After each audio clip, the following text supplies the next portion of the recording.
Hello everyone and welcome to today's webinar. Today we're going to be talking about flow-through analysis.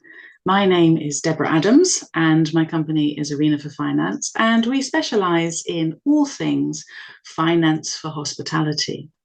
So today we're going to be talking about flow-through analysis. And just before we get started with our topic, let me tell you a little bit about what we have coming up at Arena for Finance. We've got lots of online and face-to-face courses for you, so do have a look at our website at the events page. And we also have a range of online resources for you as well. So have a look at our subscription service, which is now available.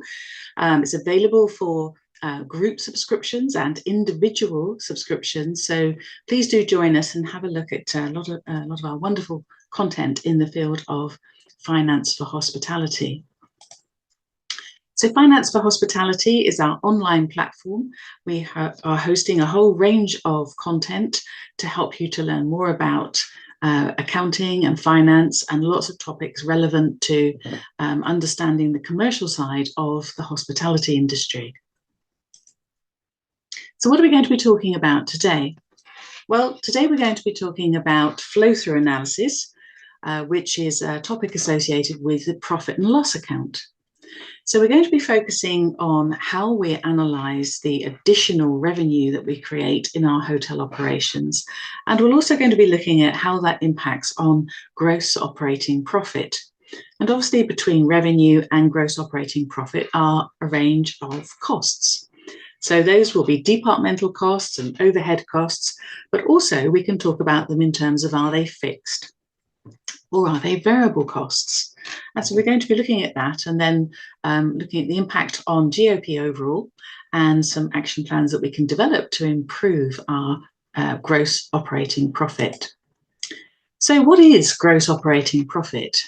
Well, I always use the definition from the Uniform System of Accounts for the lodging industry.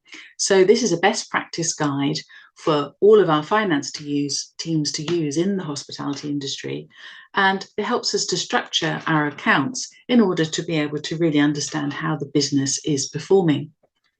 So the uniform system has been around a long time. It was actually published in 1926, the first edition, but we're now currently on the 11th edition, which came out in 2014.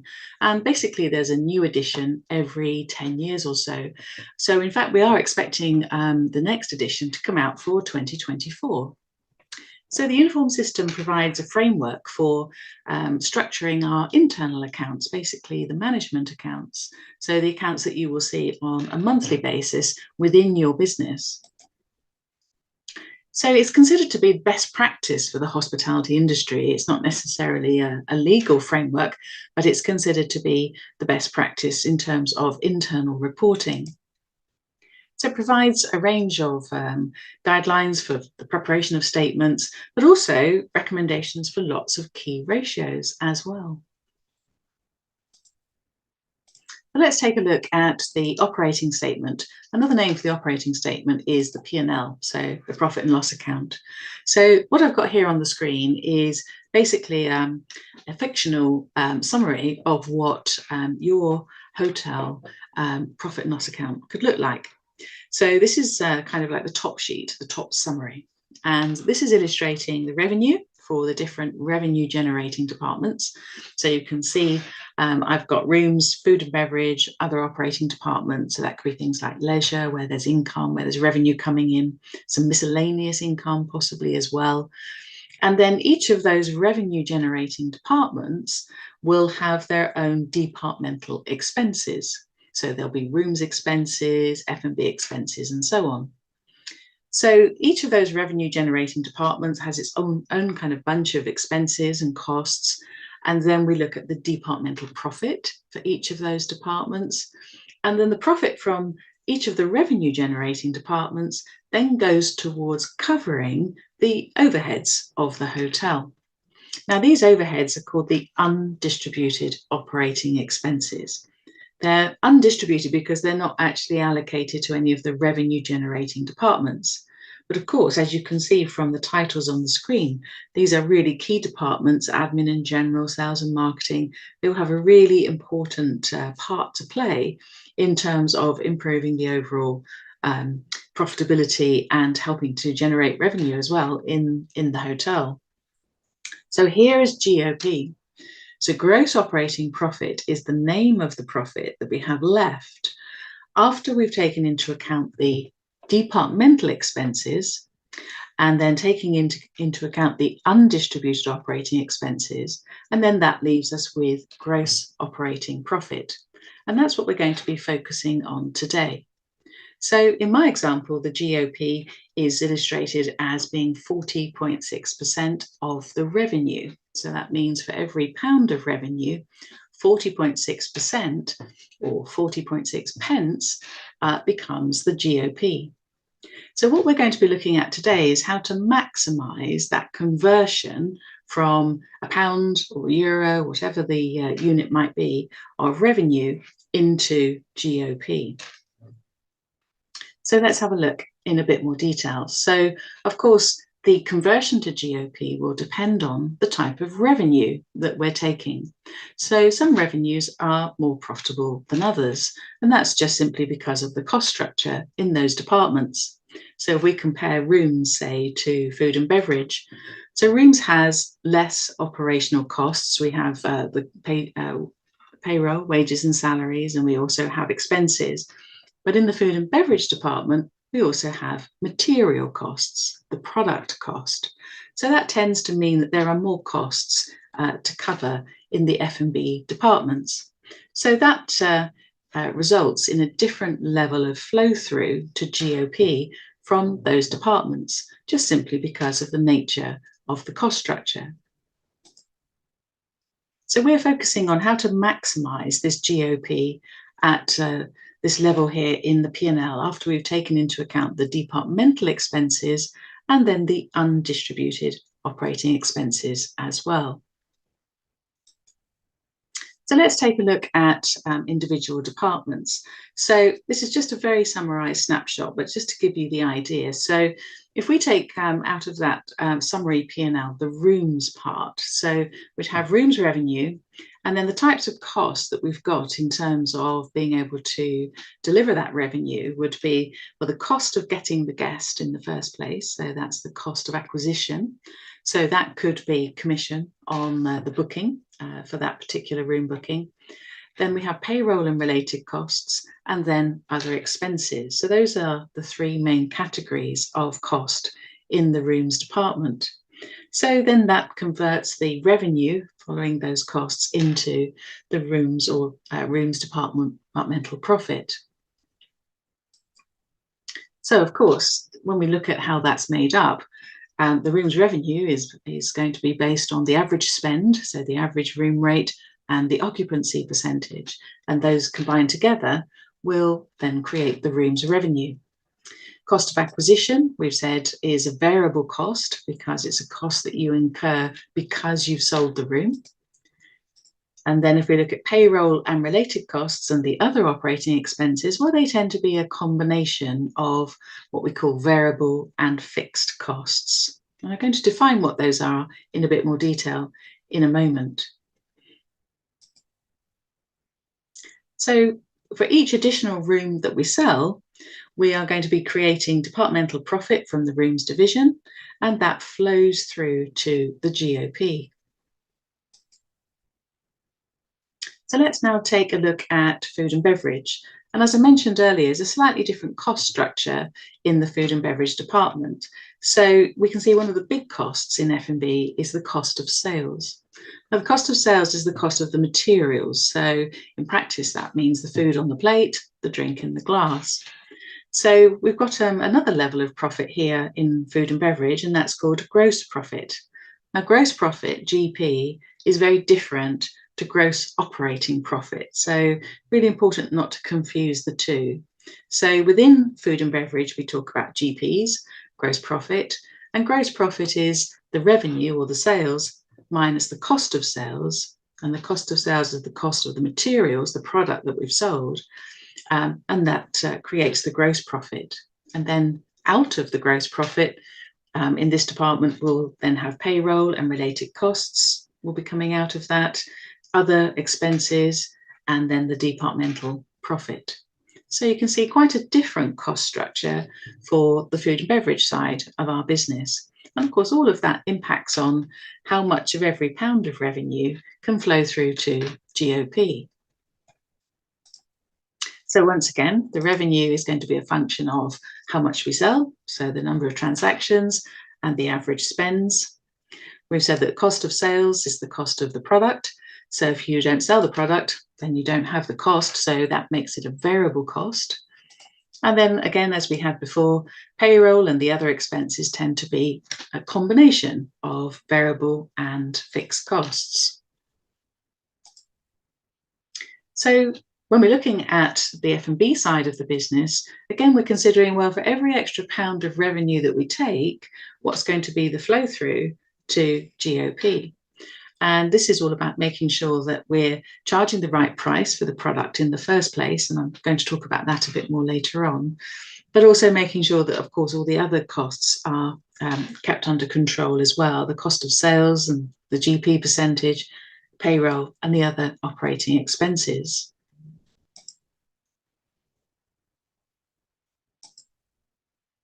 So when we're looking at improving business performance, it's really a combination of driving revenue, and that's going to be obviously based on having more customers or increasing the average spend or a combination of the two.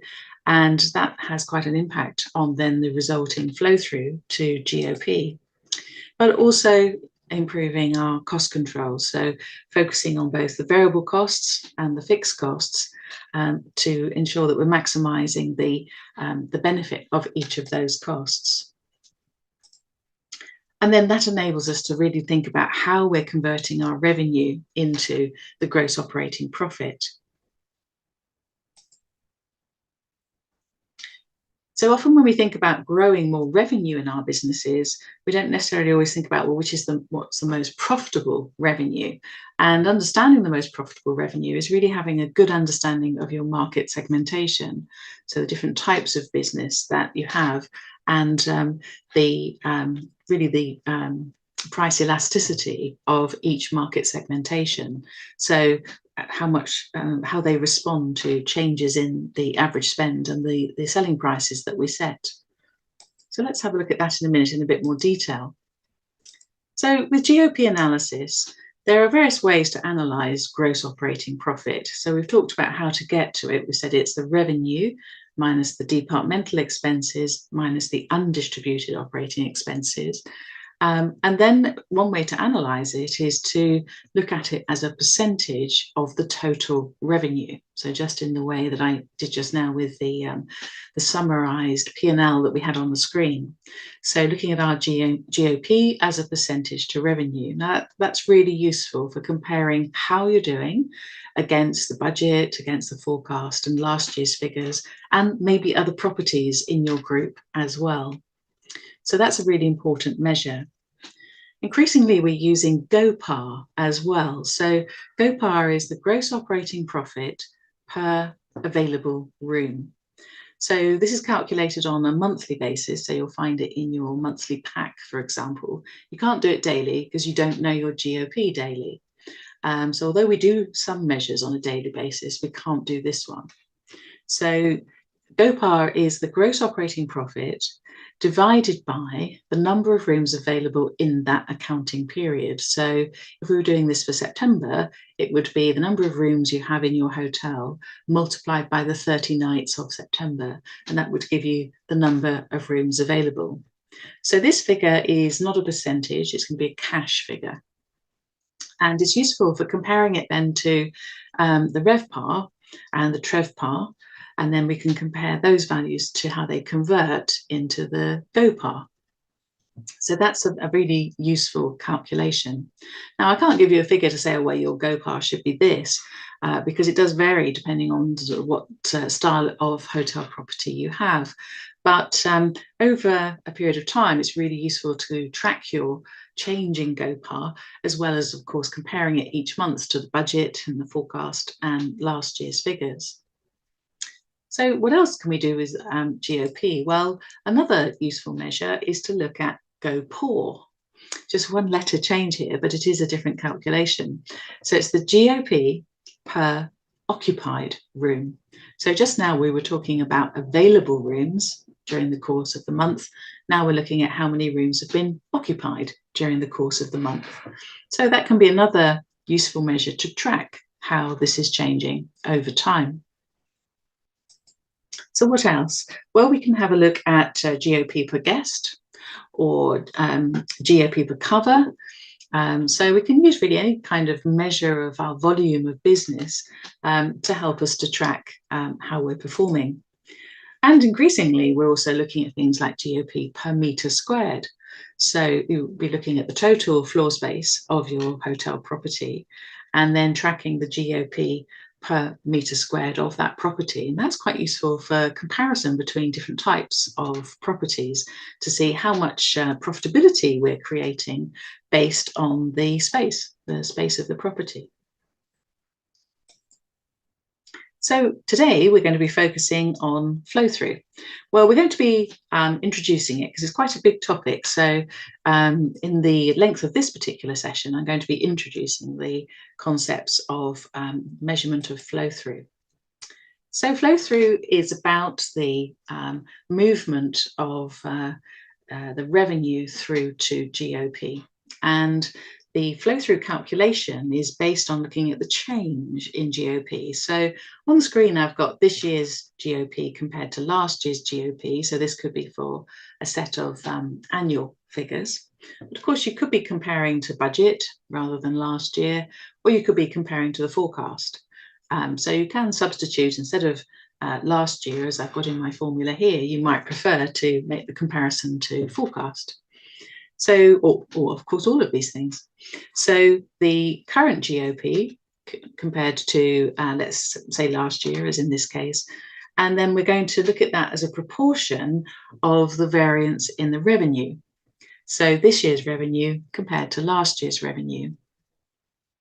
So positive flow through is when, not surprisingly, everything is positive. So the revenue is up against last year and the GOP is up against last year. So that's called positive flow through. And then negative flow through, not surprisingly, is when revenue is up, but the GOP is down. And that's called negative flow through. Now that's obviously, without getting complicated about it, obviously we would be concerned if our revenues are up, but our profitability is lower. And that can be for a range of reasons. Maybe the additional revenue is coming from a less profitable source. Possibly our costs are increasing because of inflation and other external issues. So there can be a range of factors that might cause that situation. So flow through, although it often sounds like a complicated topic, it's really just taking the data from our P&L that we would have already identified as being an issue when we were looking at these changes in the GOP and the revenue. Now, I think it's always easier to see these things with some numbers, and then we can think about, what's sitting behind those numbers. So here on the screen, I've got a set of figures for this year and last year. Just taking the revenue, so the total revenue of a property and the total GOP of the property. So this would be an example of positive flow through because we can see that the revenue is up against last year, and I've just chosen some really simple numbers so that we can process this quickly. And our GOP is up by 17,000. So the idea of flow through is we're looking to see that when you have an increase in revenue, are you getting the corresponding additional GOP in line with your original plan? So whether what you had last year or your forecast or your budget. So we can see here that when you compare the percentages, this year the GOP is 40% of revenue. Last year, the GOP was 36.67% of revenue. So 40 is obviously better than last year. But we can also see that the additional revenue is converting at a higher rate. So that 56.67% is what's causing that increase to 40%. So when this happens, what we're interested in is how did you get the extra revenue? Where did the extra revenue come from? And how do we manage to convert it at this much higher rate of conversion? So we'll be looking at where did the revenue come from, the market segmentation, but also how we've perhaps controlled the costs as well. Now, in the costs, there will be fixed costs, and as revenue increases, then that enables us to make better use of our fixed costs. So that can be another factor that sits behind that improved GOP percentage. So negative GOP or negative flow through is when our revenue is up, but the GOP has fallen. And so we can see with this example, we've got 150,000 last year and 60,000 GOP, and then this year an increase in revenue, but a drop in the gross operating profit. And so flow through means that we're then analysing what happened with that additional revenue. So we can see that the GOP has fallen by 5,000, which represents a 16.67%. So what could be the cause of that? Well, it could be that costs have been increasing at a higher rate. So something actually that we've seen in the last year with the really quite extraordinary increase in, say, the cost of food in many of our properties, the cost of labour, and the cost of energy. So there have been a lot of external factors. But what we're looking at here is, are these cost increases due to external factors, or are they due to where the revenue came from, the additional 30,000 in revenue? And this is really what flow through is all about. It doesn't give you the answers straight away, but it helps you to focus on what we need to be investigating to see what's happening in our business. So I've been talking about variable costs and fixed costs, and I thought it would be useful just to kind of explain what those are. So in our P&Ls, we talk about costs in terms of, are they food costs, wages and salaries, rents, so lots of different types of costs, of course, in the hotel P&L. What is also useful to think about with those costs is, how do they behave? And that's when we then think about costs in terms of, are they variable, are they fixed, or are they actually a combination of the two, semi-variable or semi-fixed? So a food and beverage cost is a variable cost, because if you don't serve a meal, you don't have the cost, in theory at least. And so from an accounting point of view, we assume with variable costs that if you have no sales, no customers, then you'll have no cost with variable costs, and that the cost will increase in direct proportion to the level of business that we have. And that, of course, is what's happening when we look at food and beverage costs. So you may have a target in your businesses of a food and beverage cost of, say, 25% of revenue, or maybe 30% of revenue. And because it's a percentage, it's exhibiting this variable cost characteristic here. So we've got costs which are variable. And I've given some more examples here. Bedroom cleaning, so cleaning a room after a guest. If the room wasn't sold, you wouldn't have to do the cleaning, so that's a variable cost. So the direct opposite to that is something called a fixed cost.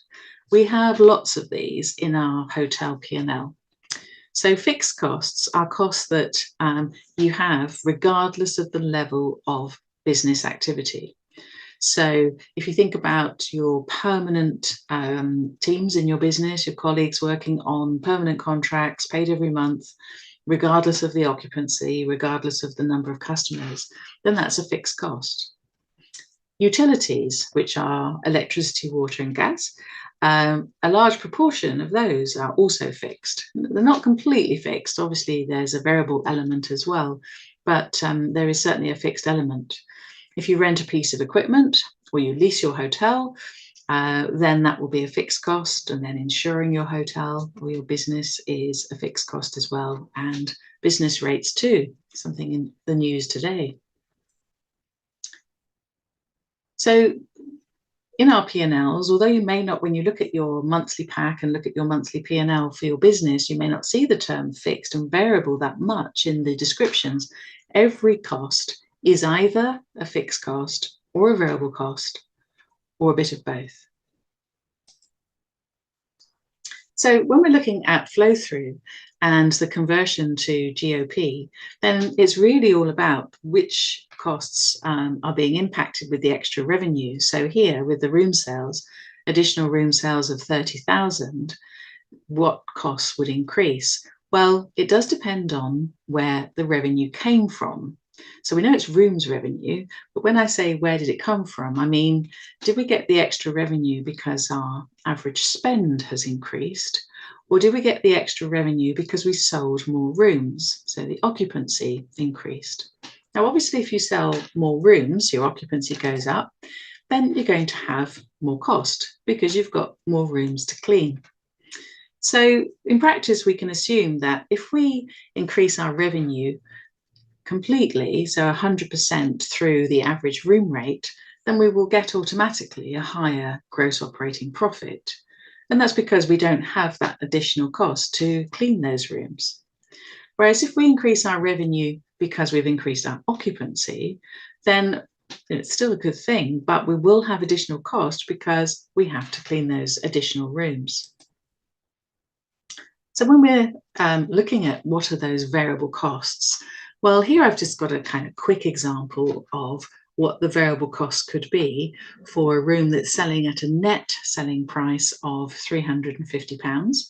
And then I've just kind of rounded up some numbers here to list what could be the cost of cleaning that room to make it ready for the next guest.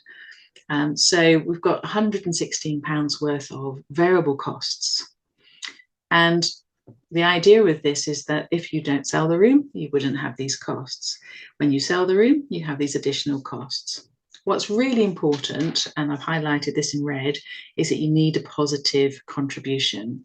So contribution is the selling price minus the variable costs equals contribution. And the higher the contribution, then you have greater flow through really to the GOP in your P&L. So it's really useful to do this kind of standard cost, and I really recommend it to hotels to do this, to work out what is the standard cost of cleaning each type of room, and then that really helps you to focus in on what costs are we incurring. So those, of course, are all variable costs. So this is the kind of trickier bit, I think, of flow-through analysis. What we're going to do is look at how to break down the variance. So what I said just now was that our extra revenue could come from, and here I'm focusing on rooms for the moment, our extra revenue could come from a higher average spend, which is the selling price variance, or it could come from an extra volume of business, which is the occupancy.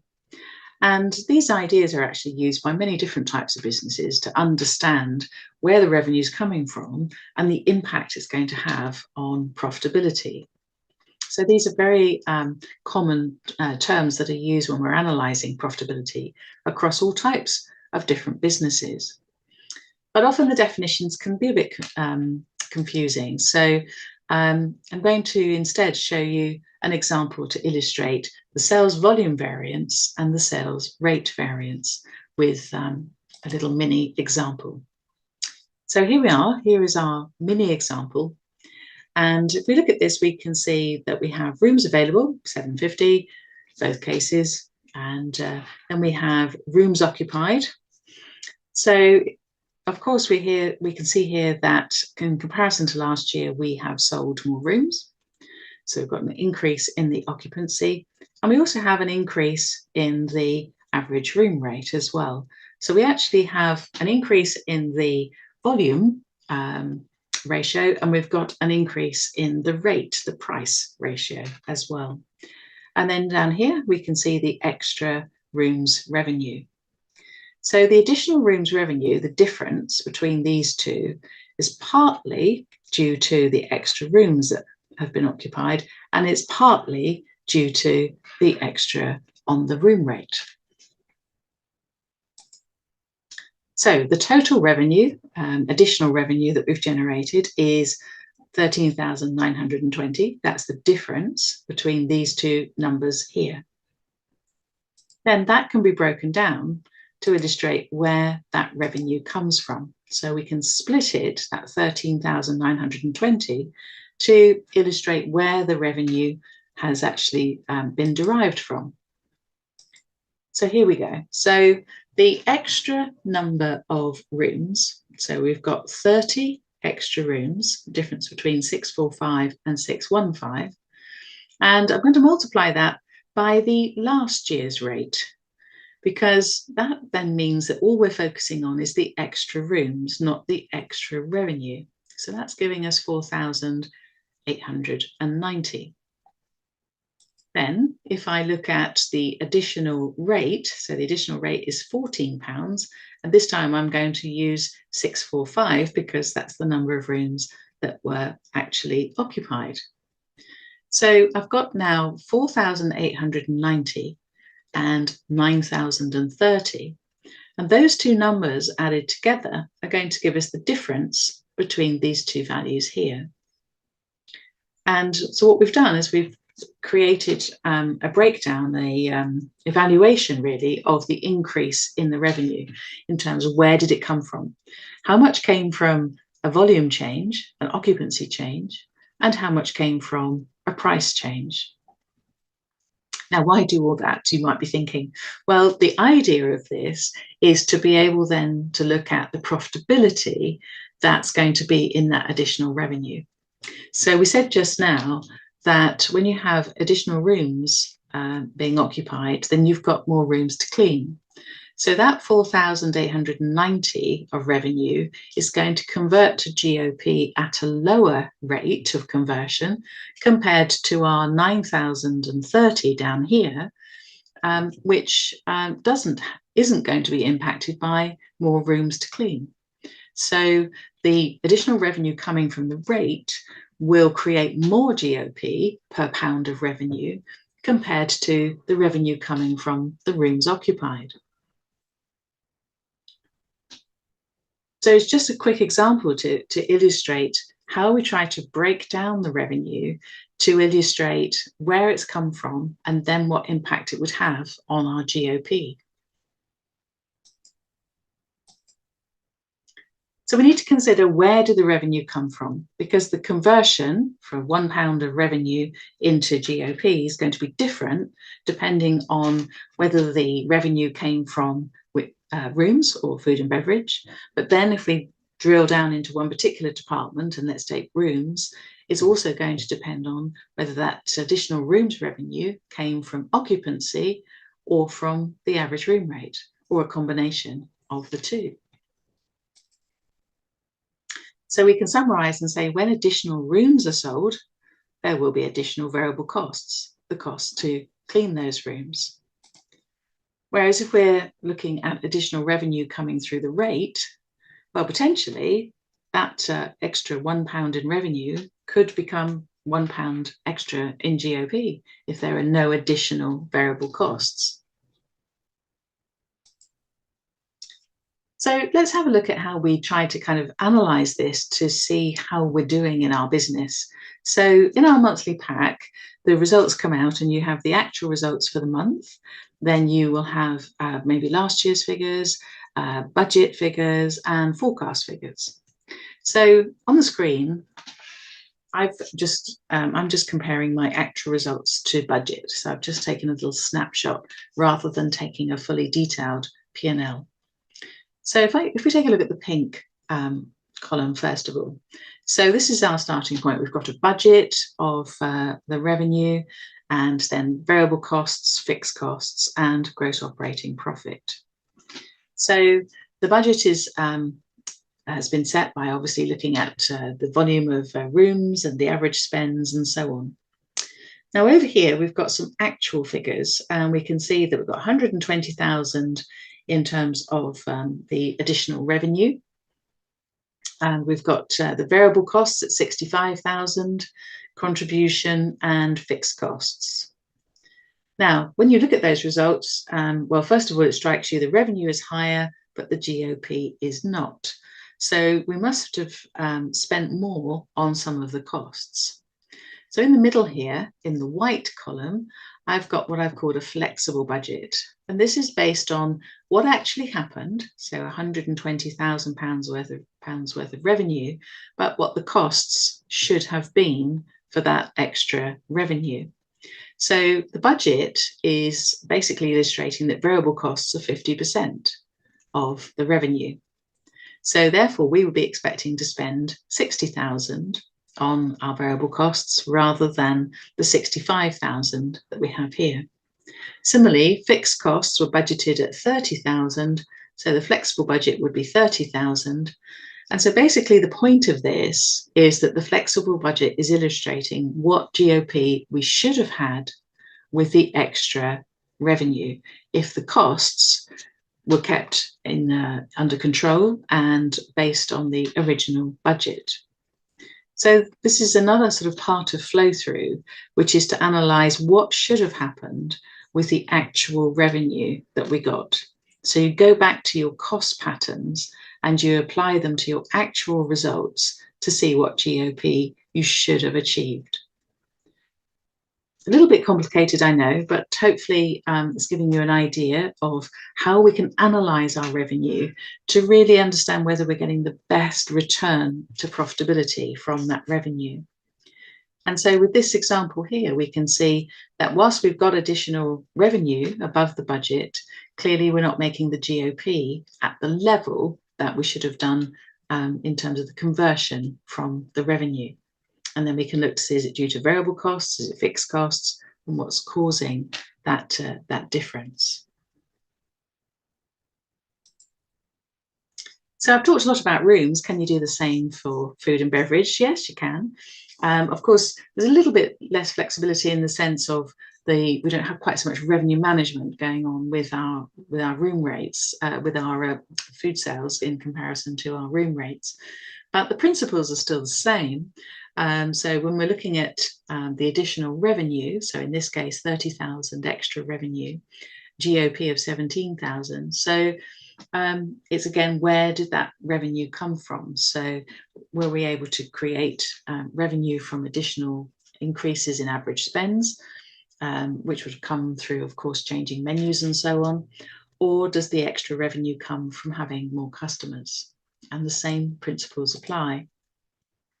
So again, that will impact on how each pound of extra revenue converts into gross operating profit. So with food and beverage, it is all about really understanding the profitability of the different menu items. Do they all have the same level of profitability for every pound of the selling price, or are some items more profitable than others?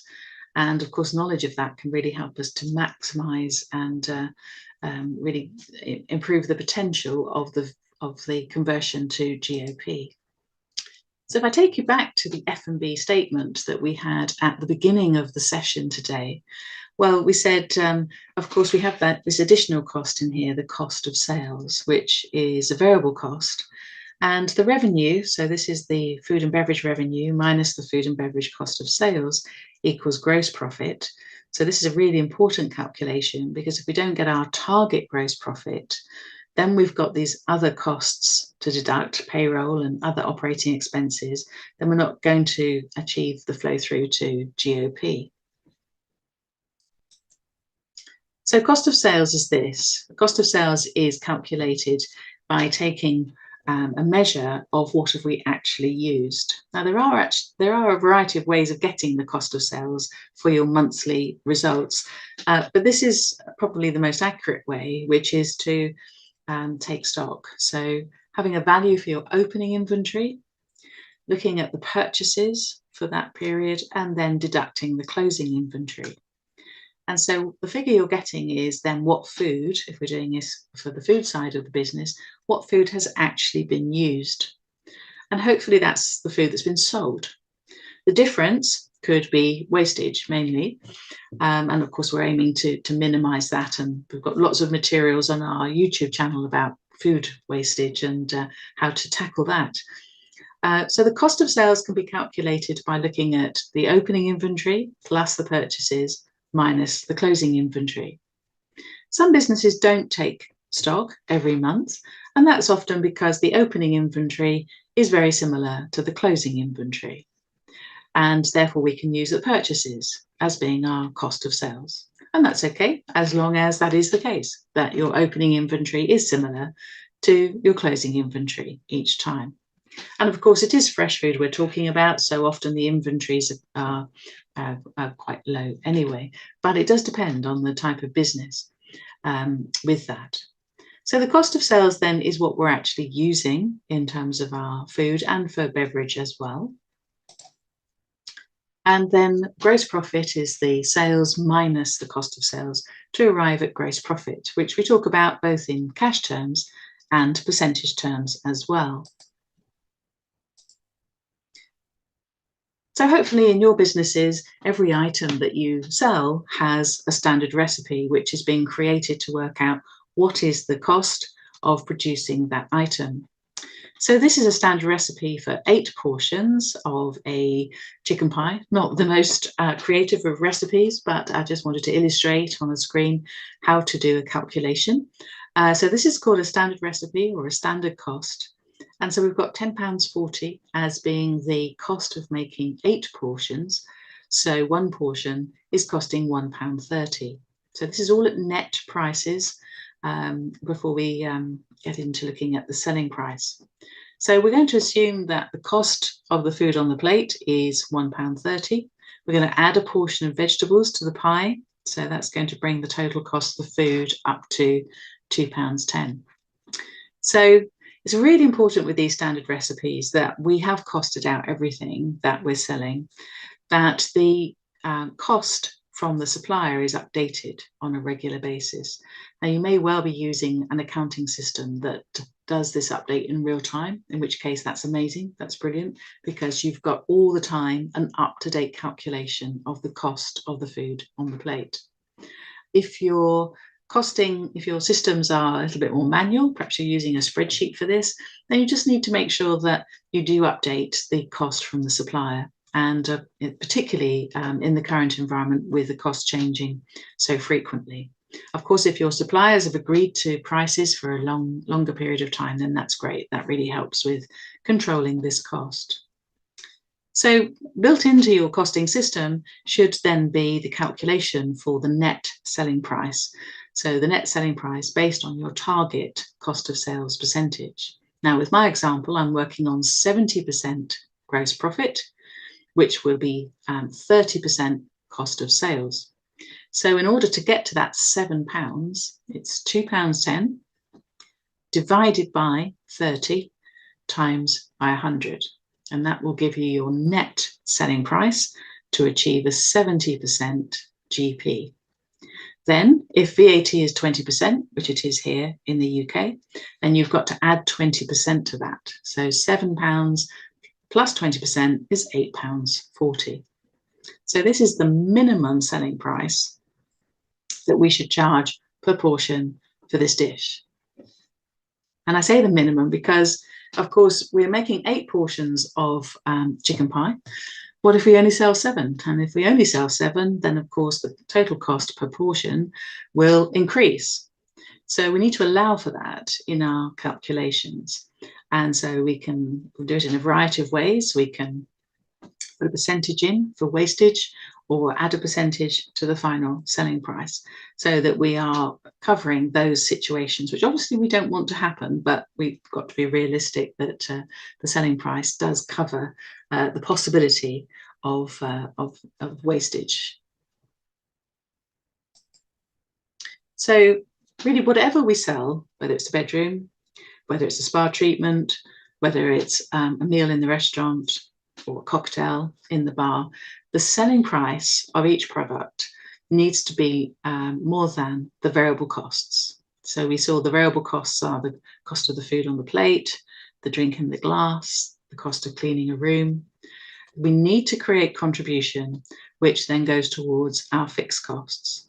So that's why it's really important to know what are the variable costs of everything that we do so that we can be sure that we're maximizing the contribution.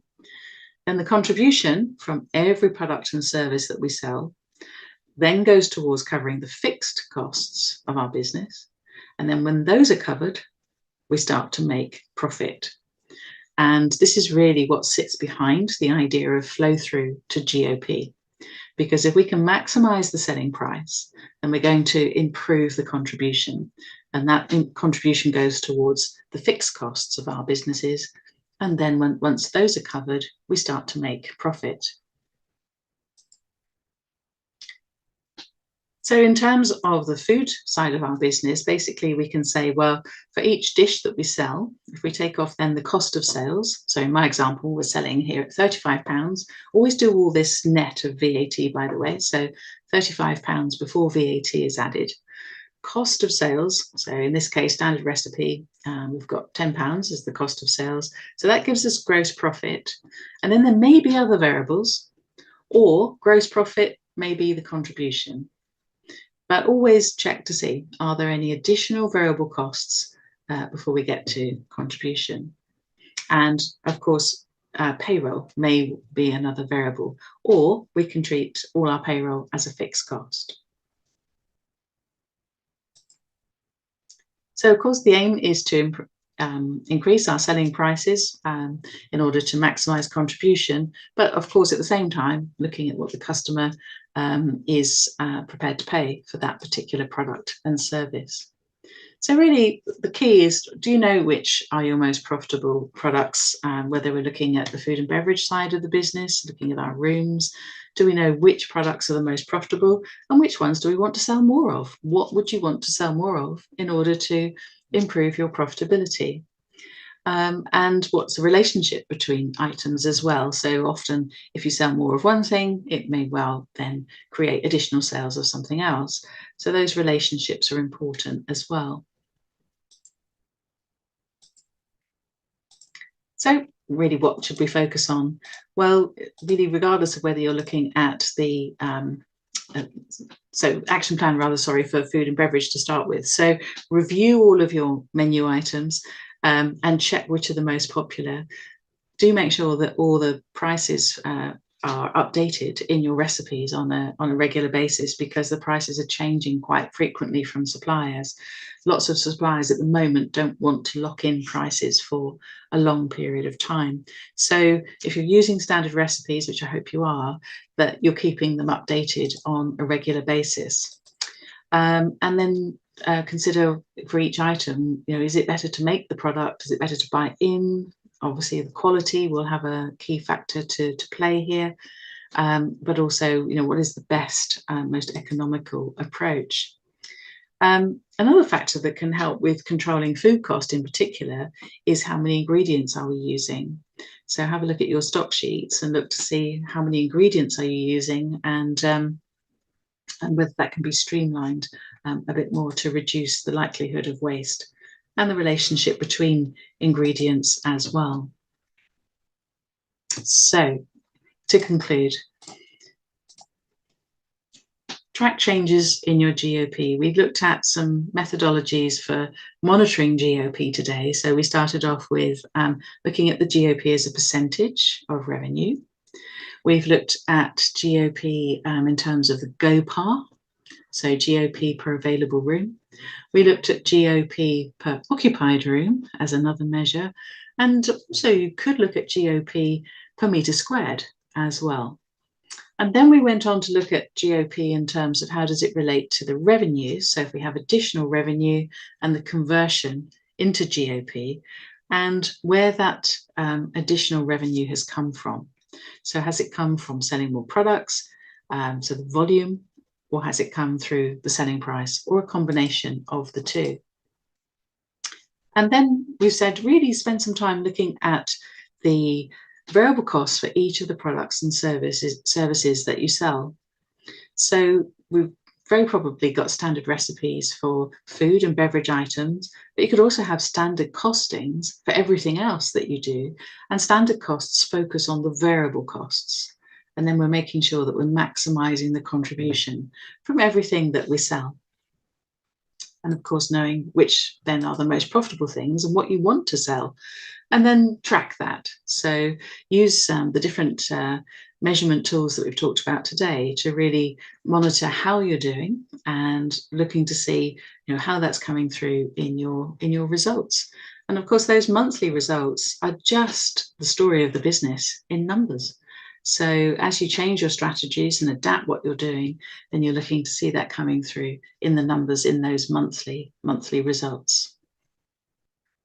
So this brings us towards the end of our session today. I hope you've enjoyed the information. If you'd like a copy of the slides, then just drop me an email and I'll pop them over to you.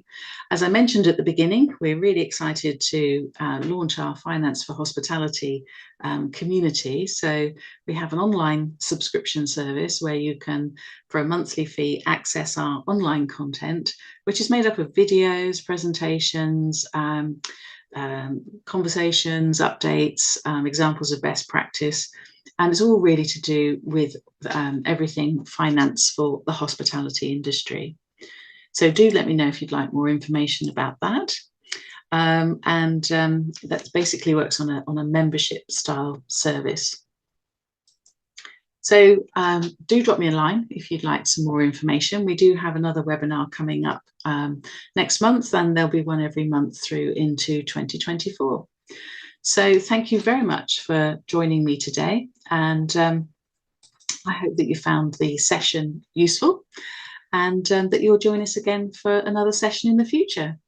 So enjoy the rest of the day, and I look forward to meeting you again in the future.